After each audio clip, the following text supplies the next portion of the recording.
Anda melihat, seperti apa? Apakah juga sama bahwa amar putusan hakim yang kelima ini mengikat, artinya Peggy tidak akan bisa diselidiki lebih lanjut sesuai dengan ini? Oke, kalau saya melihatnya agak berbeda dengan Bang Nasrullah ya. Bang Nasrullah ini guru saya ini di FAUI ya. Jadi kalau saya melihatnya poin nomor 5 ini Ya. itu tidak bisa diartikan bahwa ini akan restricting future actions. Jadi apa ya, Tidak akan membatasi tindakan ke depannya. future actions Oke. dari penyidik. Karena logika itu hampir nggak mungkin. Masa Kenapa? dia mau merestriksi? Karena kan situasi itu belum ada. Bagaimana dia mau mengadili situasi yang sudah ada? Nah, poin seperti ini sebenarnya standar di dalam putusan pra peradilan. Maksudnya itu adalah menyatakan tidak sah segala keputusan dan penetapan yang dikeluarkan lebih lanjut oleh termohon. Jadi lebih lanjut di sini maksudnya adalah putusan-putusan yang merupakan produk derivatif daripada penetapan tersangka. Apa itu produk derivatif dari penetapan tersangka? Di situ ada penangkapannya, ada penyitaannya, ada penggeledahannya. Itu produk derivatif dari penetapan tersangka. Karena kan logikanya begini, penetapan tersangka itu adalah sumber dari kekuasaan untuk melakukan upaya paksa. Apa itu upaya paksa? Menahan orang, menangkap orang, menyita barangnya, menggeledah, itu. Jadi ketika ujungnya tadi penetapan tersangkanya itu dibatalkan, maka produk derivatifnya itu ketentuan lebih lanjut itu juga batal. Jadi Gugur semua tuh ya. jadi itu sampai gugur bawah. semua. Jadi Oke. itu tidak bisa diartikan bahwa itu restricting future actions dari penyidiknya. Artinya bisa saja nanti penyidik lagi memulai menyidiki kasus ini dengan barang bukti yang baru gitu bisa? Bisa, karena Dengan alat gini. bukti yang baru? Bisa, sangat bisa. Tapi syaratnya berat. Kenapa? Saya jelaskan ya. Kenapa sangat bisa? Jadi sebagian saya setuju dengan Pak Fredrik bahwa pra peradilan ini kan dibuat formal. Jadi dari dulu desain tadi Bang Nasrullah mengatakan sejarah legislasi undang-undang, pra peradilan itu sebenarnya adalah bentuk kompromi. Kan desain hukum acara pidana kita ini otoritarian karena tahun 81. Ya. Pada waktu itu ada faksi pro demokrasi aktivis yang mengatakan harus ada kontrol nih.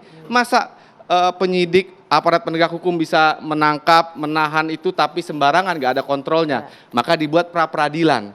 Tadinya pra peradilan ini pasif, sangat pasif, penetapan tersangka itu nggak ada tadi seperti diceritakan Bang Nasrullah. Tapi baru pada putusan Mahkamah Konstitusi logika itu sedikit dirubah. Ujungnya tadi penetapan tersangka itu sekarang bisa diuji. Jadi bukan hanya upaya paksanya, tetapi juga Penetapannya juga bisa penetapan dikoreksi. tersangkanya juga bisa. Ya. Nah, kita aplikasikan kepada kasus Peggy ini. Kasus Peggy kalau Mbak Anggi melihat ya, elemen utama dalam membatalkan penetapan tersangka Peggy itu sebenarnya hanya satu, yaitu dia tidak diperiksa sebagai calon tersangka. Sebelumnya ya. Karena ada proses administrasi penyidikan yang amburadul di tahun 2016. Apa itu amburadul? Yang pertama, orang di DPO tapi tidak pernah diperiksa sebelumnya, tidak pernah didengar sebelumnya. DPO itu kan artinya dia sudah jadi tersangka. Ya, itu di dalam peraturan Kapolri. Nah, ternyata kekacauan administrasi penyidikan tahun 2016 ini terbongkar gara-gara film. Nah, mencoba diperbaiki di tahun 2024. Langsung cepat, gerak cepat, Betul. ternyata tidak diperiksa juga. Ya, tidak diperiksa sebagai calon tersangka. Jadi itulah elemen utamanya. Kalau itu alasan utamanya tidak pernah diperiksa sebagai calon tersangka, maka itu adalah kesalahan yang bisa diperbaiki. Itu yang pertama. Bisa diperbaiki. Bisa diperbaiki, dia periksa. Bagaimana dengan alat buktinya? Apakah juga harus diperbaiki? Nah, ini baru saya akan jelaskan. Ketika di pra peradilan saya lihat alat buktinya ini kan sebenarnya alat bukti yang dalam tanda petik cetek lah. Mohon maaf, kenapa cetek? Alat buktinya itu pertama alat bukti saksi. Saksinya itu Pak Tony koreksi saya, saksinya itu polisi yang pada waktu itu datang ke rumahnya Peggy ya, yang memfoto dan segala macam ya. Betul, ya. Ya, Ada itu Pak Budi saksinya. namanya. Oke, kemudian saksinya juga surat-surat KTP, tanda kelulusan dan lain-lain, identitas. KTP yang diambil ke rumah Peggy Iya, oleh foto polisi, ya, kan? foto. segala macam Yang ketiga itu. ahli. Ini kan alat bukti yang degree-nya atau derajatnya rendah. Kenapa saya bilang rendah? Kalau alat bukti saksi, apalagi saksinya polisi, itu kan bisa disetting dia ngomong apa. Itu yang pertama. Kedua, alat bukti ahli itu juga bisa disetting dia mau ngomong apa. Yang ketiga, alat bukti surat dia tidak menunjukkan apapun. Nah, apalagi sekarang Pak Tony dan kawan-kawan sudah memenangkan ini, sudah pasti polisi akan sangat berhati-hati. Kapolri udah buka suara. Jadi begini, bukti apa?